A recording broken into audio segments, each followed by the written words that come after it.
Presiden Prabowo Subianto memanggil Kepala Pusat Pelaporan dan Analisis Transaksi Keuangan, PPATK, Ivan Yustiavandana dan Gubernur Bank Indonesia Peri Warjio di Kompleks Istana Kepresidenan, Jakarta, Rabu, 30 Juli 2025. Berdasarkan pantauan Kompas.com, Ivan tiba di istana sekitar pukul 17.06 WIB dan mengaku tidak tahu alasan ia dipanggil oleh Prabowo.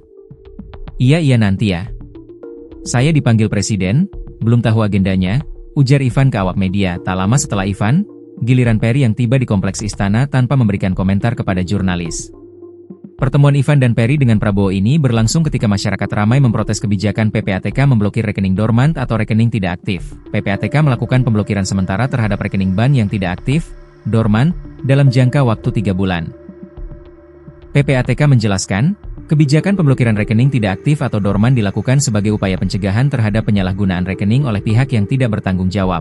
Menurut PPATK, banyak rekening dorman digunakan untuk kegiatan ilegal, seperti jual beli rekening, tindak pidana pencucian uang, hingga kejahatan siber lainnya.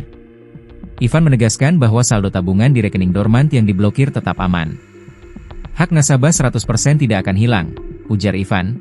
Senin, 28 Juli 2025, menurut Ivan, pemblokiran hanya bersifat sementara untuk menghentikan transaksi, dan nasabah bisa mengaktifkan kembali rekening tersebut atau menutupnya secara permanen dengan mendatangi bank.